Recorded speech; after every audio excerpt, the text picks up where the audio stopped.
This Saturday on Beyond the Vibe, we're joined by TJ Lyle of the Georgia Thunderbolts. It's the first song the band ever came up with together, and I just started writing. I was like, yeah, that's cool. And looking back now and listening to it, it's talking about finding who you are. The coolest thing for me was, you guys remember the Once Upon a Time in Hollywood movie that come out? Yes. Yeah, I love that. With Quentin Tarantino. That's the first thing that I thought about when they said we were going to open for Deep Purple, was when Margot Robbie and what's his name was riding in the car. Me and Logan, the guitar player, were standing at the front of the venue before the doors opened, and there was a jet landing. It was a purple and black jet. And here comes Ian Gillan. Here comes Ian Pace. And I was like, oh, dude, it's like a movie.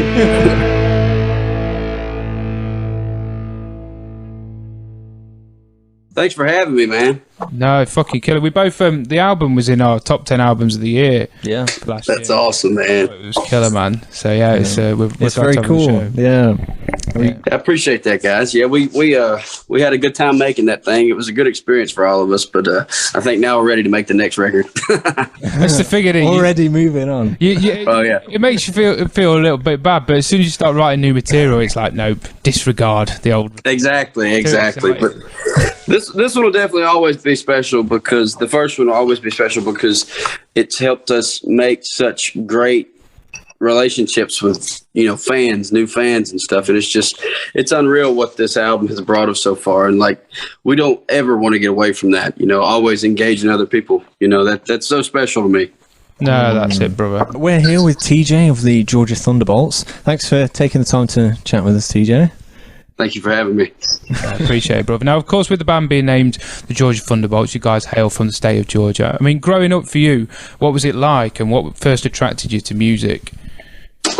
I think it was a tie between Paul Rodgers and Bob Seger that got me into music for sure, because they just sing from their soul, really, And I feel like we grew up a lot of the same ways they did, the working class towns, the middle class towns, and, trying to sing about all positivity, not really any drab in their music, And that's what's so important, is that if you can pick people up in this world with your music, that's so much better than putting people down, because there's so much negativity. There's hardly any light left, and if you can shine a little light, I think that goes a lot farther than any kind of downness, No, I agree with that completely, man. I think it's very easy to write songs about the situations we're in and stuff, because you naturally want to be reflective in your music, but at the same time I think people get lost in that, whereas the whole point, absolutely, it's meant to be the beauty of escapism, and feeling like you can rise from what particularly ash you're in at that point, and I really like that. Did you find that, particularly like you say with the free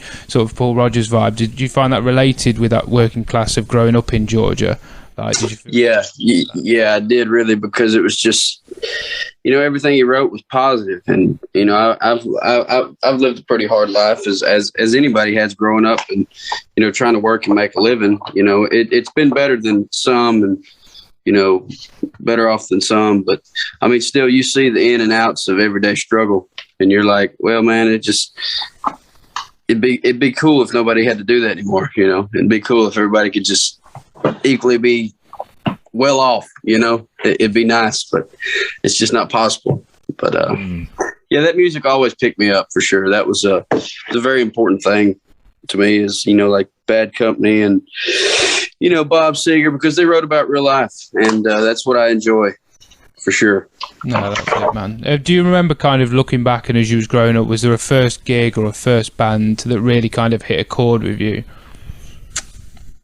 Yeah, man, I have to say that was Bob Seger, because I think the first album I ever heard when I was a younger guy was Live Bullet, the first of the double LP he released back in 75, maybe the one he released right before Night Moves, and that really, if you really listen to that album, and I listen back to it now, it's like, he was really trying to prove a point. This man was doing what he did on the album and more live, you know. And now that I listen to it and I try to sing that stuff, I'm like, this guy was badass. You know what I mean? This guy's awesome. It's interesting, isn't it, when you get older? Because I think you naturally go back to the albums that really, like, you know, sunk into you when you're a kid, and you start to look at the layers to it, and you think, oh shit, like it's like you've unlocked new stuff with it. The older you get, and I think absolutely that shows a classic songwriter and a classic album in particular. That the older you get, the more it grows with you. Do you know what I mean? Oh yeah, absolutely. And the more you listen, you realize like these guys were sheer talent.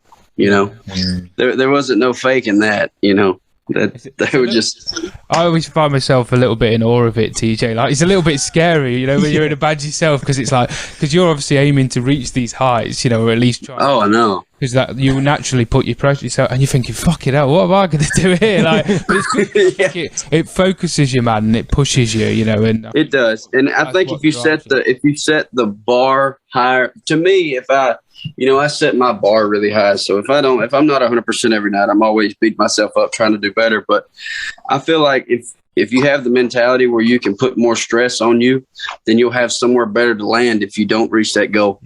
You know, you'll land not as far away from where you had projected yourself to be.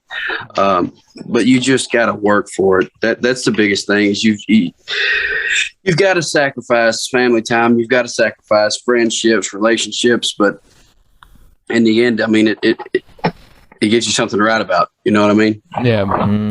It really does. You gotta live rock and roll. You got to breathe it. And, you know, it's I love old country music. I'm not the biggest fan of the new country music. Like I say, I have a lot of friends who play it, but I think the rock and roll lifestyle is definitely, it really, you know, test who you are.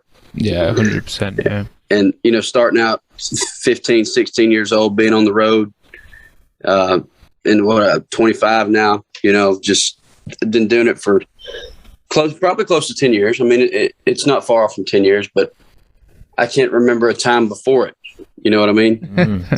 Yeah, like it's just I've been hard at it since I was about 17 years old. So wow. I've learned a lot, and it takes a long time. That's what people don't understand about the rock and roll business is it takes a long time for you to find your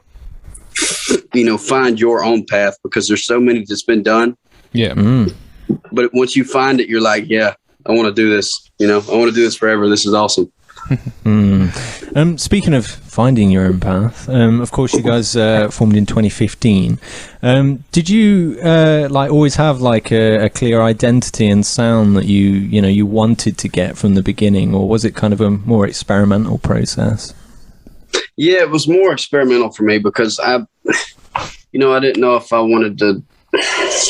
I don't know. That's a good question, because I didn't know. You know, I didn't listen to much. I wasn't into much modern music back then. I never really have been. I've always listened to like the Frankie Miller and the Ray Charles and the Bad Company and, you know, Bob Seger and of course the Leonard Skinner and Led Zeppelin, all that stuff. I never really. I guess what I'm trying to say is the new stuff never really caught my attention. So everything that I would sing would always go back to the old stuff. And I found myself singing, you know, one day, and I was like, wow, this really sounds cool. And then I turn on what I listened to, like, oh, wow, it's Robert Plant. Got to change that. Doesn't work. So I think you just really, you mess around enough, and you it's hard to find your sound. Like that was one of the hardest things for me to do, was to find my sound, because I was trying my best not to sound like anybody. Like, you can tell my influence and stuff, you know, but I don't want to be a carbon copy of somebody, because there's already too much of that going around, you know, and there has been for years. It's just, that's the hardest thing to do, is find your sound. That, for me, it was anyway, because some people can just open up their mouth and like, oh my God, you know, this is the best thing I've ever heard in my life. But that wasn't the case for me. I really, really, really had to work on it for sure. So the debut album, Can We Get a Witness, which is out now. I find myself that like debut albums can be, you know, in many ways like a best of like the last 5 or 6 years with a band. Like when you was putting that together, did you kind of think about that yourself, of like, you know, we want these collection of songs to be, you know, essentially like a best of what you've been doing? Subconsciously, I think that was in our minds. But the biggest part about that record for us was actually getting it out. We just wanted to have such a variety of different sound on this album. Like, we didn't want to be classified just as Southern rock, just as rock and roll, you know. We wanted to be classified, you know, to do multiple different things, even though the rock and roll definitely outweighs like the soul music or, you know, the like the R&B influence stuff and all that. But like, we love what we do, and what we do is we don't want to be a band who's classified just as one thing. You know, we want to be one of those bands who can go out there and do this and then make it our own, and then go way over here and do it, make it our own. But in at the end of the day, we're still who we are. You know, we have our own sound. We don't want to veer from our sound. And that's what's so important to me, is that subconsciously, yes, I think we were trying to make it like a thing where people go back and listen to it and they're like, oh, wow, well, that was really cool. I never really noticed that the first time. And then they keep coming back. They keep coming back. Of course, we were still learning. That was the first album, you know, as a unit. So hopefully and we've been working on some new stuff. So like, hopefully there's growth, but it still stays in the same vein, if you know what I mean. Like we won't change for anybody, because we like what we do and we love our sound. But so like, just the first album was a different experience for us, because that was when we first met Richard, our manager. And, you know, he was like, we're making something that's going to be sold, you know, everywhere. So you better make it good. So basically it was like good advice. Yeah. Yeah. Now, of course, I have the vinyl myself there. Just cool. Throwing that. Cool. But I did notice, particularly on the vinyl itself, it has the bonus track on it right at the end there, Better Run From The Beast. Yes. And I noticed it's not on a CD, it's not on Spotify. I can't find it anywhere else except on the vinyl. Yep. Now, yeah, it's quite unusual, because like normally I would look at, you know, a CD and find, you know, that has the bonus track on there, and maybe the vinyl has, you know, limited space, so you can't use exactly stuff. But with you guys, it was the other way round. You know, what was kind of the thinking behind that?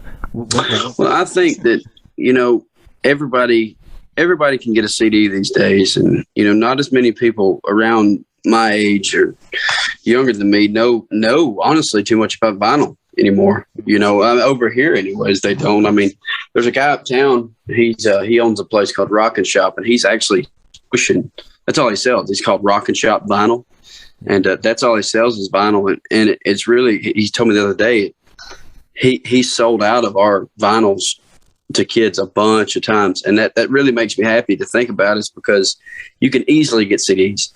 You know, everybody listens to CDs, or not even anymore. Everybody listens to iTunes, and, you know, but us growing up, we always listened to CDs, and, you know, we had the tapes and I literally have an 8-track right here. No, but, you know, we always dug deep into music and stuff, but putting stuff that like you can only get it on this vinyl, and it makes people wonder, like, who's never heard of, like, oh, you know, what's a vinyl, you know, and they'll go listen to it, and they'll go listen to the whole entire thing. But I think that, yeah, honestly, I don't know the whole logic behind not putting it on the CD, because that's one of our favorite songs. Right. Yeah, that was a cool song that we had written. And it's, I don't know, really. I think the approach to that was to try to get more people to listen to vinyl, because we've actually done really well in that area of vinyl. So I think that was the logic behind that, for sure. I think going back to what you said, TJ, before about, you know, when you get older and you listen to albums and you spend time with them, I think the joy of vinyl, I mean, me and Ryan, very similar to you, we kind of exclusively listened to music up to about 1982. Yeah. The good thing about vinyl is that you have to listen to the album, you know, and that's how, you know, as musicians ourselves, we spend a lot of time deciding the track list, deciding what narrative we want to kind of tell within the album and what story. And I think the problem with streaming is you lose all of that, because people will pick songs or they'll just listen to the singles. So I'm glad that you kind of added that little thing just to make people, you know, think twice about, I might buy the vinyl now, you know. Yeah, I don't know who it was I was talking to the other day, but we were talking about even everybody's attention span these days I think it's got a lot to do with the cell phone and the way technology has advanced, and like even the video games are so fast, these days. But somebody and I were talking the other day, and we were talking about how if you don't get somebody in the first 5 to 10 seconds of the song, you've lost them. Yeah.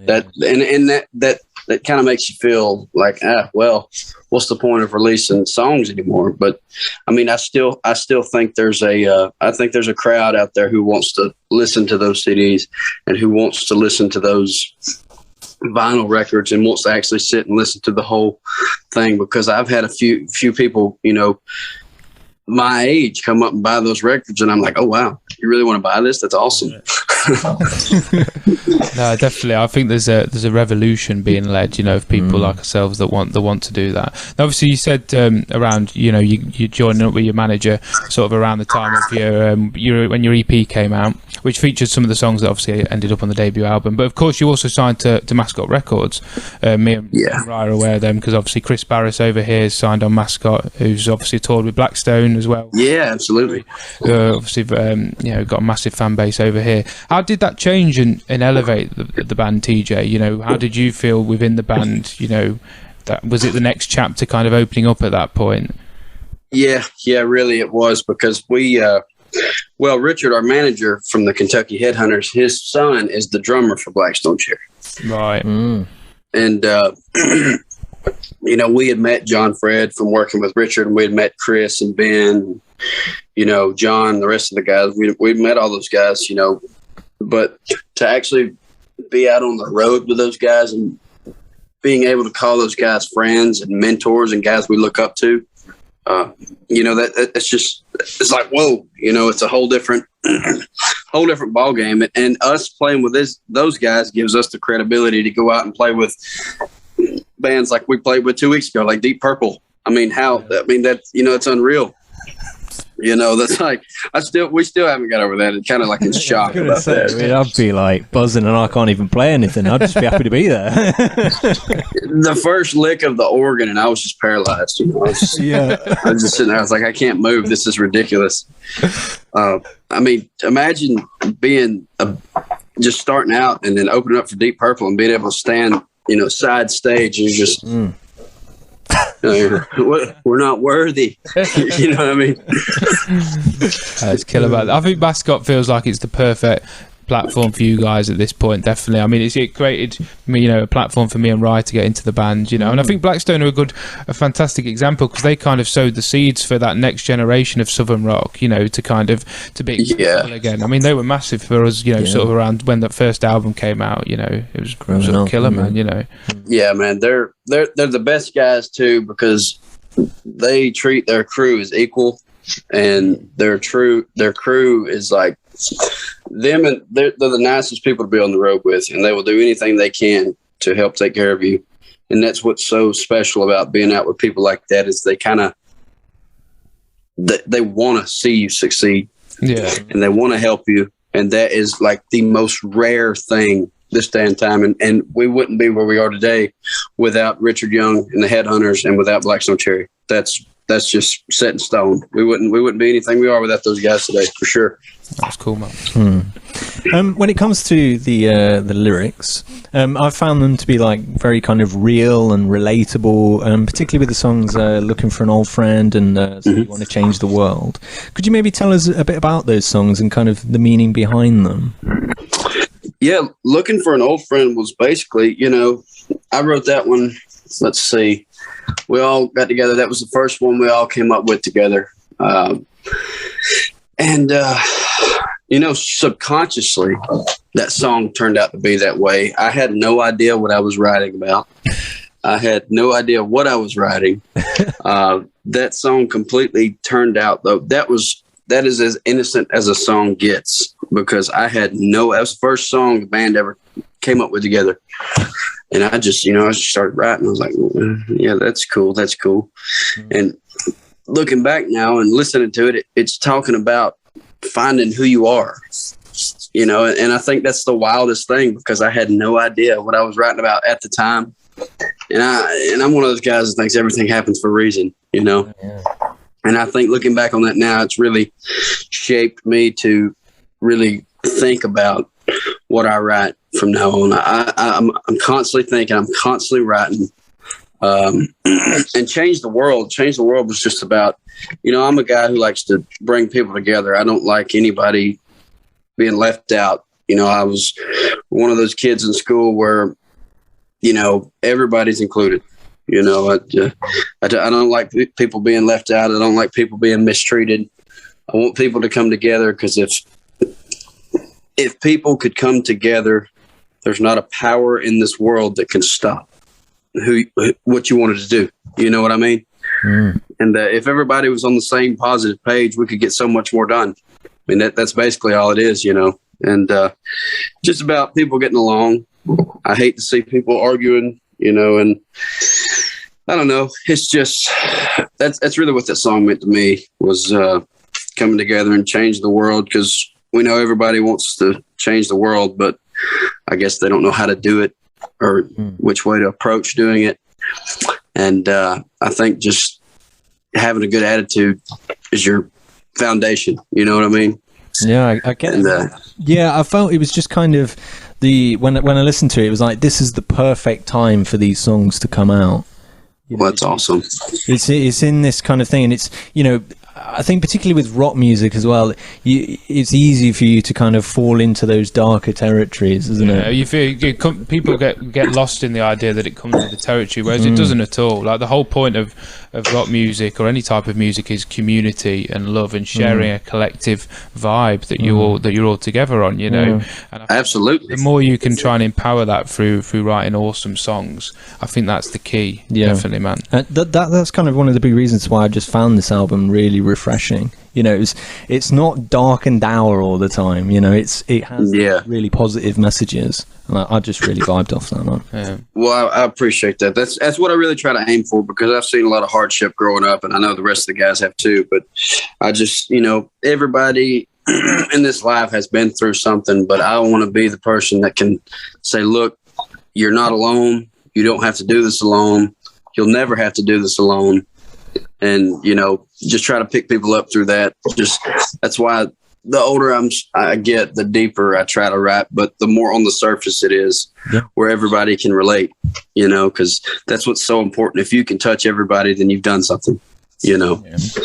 That's it, bro. 100%. For sure. So obviously, like you say, since signing with Mascot and the album, you know, you've kind of really made some really cool steps with the boys. Do you personally, TJ, have any goals or milestones going forward over the next few years that you'd like to achieve with the band?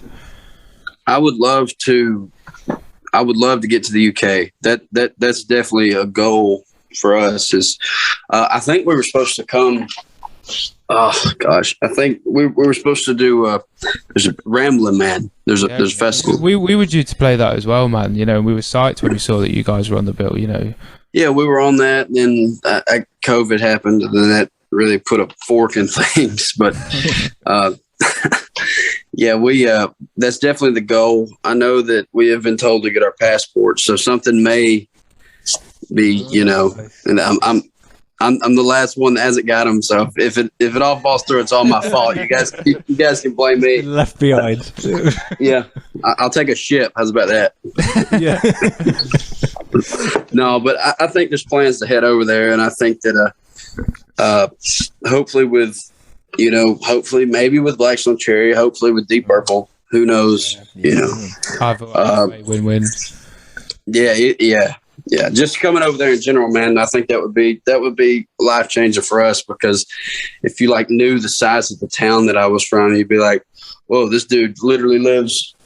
You know, I could see it at the window here. I live in a little town I'm closer to Stylesboro than I am actually in Taylorsville. I'm on the outer limits of Taylorsville, and what's so crazy is I live within maybe a mile and a half of the world's largest, or America's largest coal plant. Right. And like, I don't know if you guys can see this, man. I just want to show you, because this is really neat. Love it, man. Hang on. Turn around here. I don't know if you can see it through the Oh, that's amazing, man. through the trees over there. Yeah, just about, yeah. And there's like the smoke cloud coming over the top over there. Yeah, I can see it. So I'm from like a little power company town, like a little mill town that, it's the only one that still runs, but it's not really a mill town. It's just a factory. It's the coal plant. So when it goes down, this place will turn into a ghost town. So, yep. No, but like for us to be playing with bands like Deep Purple, man, it's just unfreaking believable. Like I grew up listening to Hush and Machine Head and Child in Time and, in rock and stuff. It's just kind of unfathomable, to listen to that stuff. And I don't know. I heard that Bad Company's going on tour too. So, right. At this point, TJ, just tick them just off, dropping man. that in there. Yeah. Just about ticking them off. I'm gonna walk around with a hat, start pulling it and dropping it. It's one of them that I think that's me and Rye talk a lot about this. One of the things that I always found is lost in rock and roll is the kind of the romance of it. Do you know what I mean? Yeah. When I fall for bands, I love that story like with yourself where it's like a small town, kind of, sort of one or two jobs that people end up getting, and the fact that you can then with nothing but music and the people that want to hear you play it then go and do some of like these experiences, supporting bands that you could never imagine, going and touring sort of around the world, like you say, hopefully coming to the UK. It's what it's all about, man. The coolest thing for me was you guys remember the Once Upon a Time in Hollywood movie that come out? Yes. Yeah, I love that. With Quentin Tarantino. Well, that's the first thing that I thought about when they said we were going to open for Deep Purple was when Margot Robbie and what's his name was riding in the car from the going to the Playboy Mansion. Yeah. It was playing Hush, and I was like, "Oh God, this is ridiculous." I don't know, man. I get so excited. People think that I tend to not show a lot of feelings of getting excited about things, but I'm like, that's like the highlight of my life right now. Mm-hmm. That's the biggest thing ever and I actually got to meet Ian Pace. Wow. Yeah, I got to talk to him, and he was, and we got to meet Roger Glover too. And the coolest rock star thing I've ever seen, though, is me and Logan, the guitar player, were standing at the front of the venue before the doors opened. And it was cool. This place was like on the bay, in the Bay of Florida. And they had these things up, these big barriers where they were doing like Formula 1 races like the day or two before. Right. And I was looking out across these bleachers, and there was a jet landing. It was a purple and black jet. They landed, and it was probably, it wasn't very far from the venue at all. Like we could see it plain as day. We could see who was getting off the plane, and it was a Deep Purple jet. Wow. And they got off the jet. They got into the SUV, and I seen them. Me and Logan both. They came around, drove around the little road, come down through here, and we walked to the back of the venue, and here comes Ian Gillan. Here comes Ian Pace. And I was like, oh, dude, it's like a movie. It's like a movie. I was like, what's going on here? I just seen you land and get out of your private jet. And that's the most rock star thing I've ever seen. That's awesome. Killer. You need to get one yourself. Get one of those. Yeah. I don't know. That's a lot of money. One question that we always like to finish on and ask all of our guests. If you could tour with one band from the past and one band from the present, who would they be? Oh, wow. I know. You've got your time travel device, so there's no limitations. No limitations. I think I would love to do, honestly, I would love to do, well, I think everybody says either Led Zeppelin or, some big band like that. But just to go and be able to listen to somebody play, it'd probably be, I'd probably go with Led Zeppelin in the past to listen to John Bonham. Because I'm a Bonham, I'm a Bonham freak. I love listening to John Bonham. And because my manager actually went to their concert, and he said that's what he's seen them in Louisville, Kentucky, and he said that's what he thinks made him have heart problems, because he was standing at the front of the stage and that kick drum was hitting him so hard it was taking his breath away. He seen him in 77, so that's when he was playing the big 28-inch steel, kick drum. And he said every time he would hit the kick drum, it would just he'd lose his breath. Like, that's how hard he was hitting the drum. That's the power that was coming off the drum. But today's band present, oh my gosh, that's tough. Well, I don't know. Paul Rogers is still, he aged like fine wine. I'd say Bad Company for sure. he can sing better. He can sing better now than he could then. He was fantastic. One of the best singers of all time then. Yeah, he has aged very well. He's still... It's just unreal. I want to know what his secret is. Like, is it the diet, or is what is it? This is it. If you gig with Bad Company, this is you slowly getting closer to him and then just going, is it the diet? What's your secret? Or is it, what is it? Yeah, exactly. That's what I'm gonna wear a shirt, and from a distance I'll just just point at it. Yeah. Is it the diet? Yeah. Cool. So what have we got? We've got Georgia Thunderbolts, and then we've got Bad Company now, still killing it, and then we've got like late 70s Led Zeppelin. I know, it's absolute powerhouse. It's a fierce gig. That is a fierce gig, yeah. Well, I'd absolutely be all over that. So we'll do what we can, TJ. We'll try and put it together, man. Yeah. Let's see if that'll work. Yeah. I think it's what. And I seen where they offered. This was like 2016, 17. They offered Robert Plant, Jimmy Page, and John Paul Jones a reunion for like $13 million at like Lollapalooza or something. They turned it down. I think they're just over it. I know, right? Yeah. At this point in time, I'd say there's no point. Actually, I got to say another band, Audio Slave. That's a good drop in. That's a solid shout. Yeah, Chris Cornell's he's a freaking animal. Yeah, killer. Just unreal power. First Audio Slave album, man. I mean, when I was getting into bands, my dad bought me like Skinner's first album, Dark Side of the Moon, Led Zeppelin 2. But then he bought me Audio Slave because he wanted me to have a new band so that I could like at least not get bullied at school or like not stand out for only listening to music from 1972. And that album just like floored me, man. It's just fucking. That's unreal. I mean, the melodies and the power and the vocals and the music. God, dude.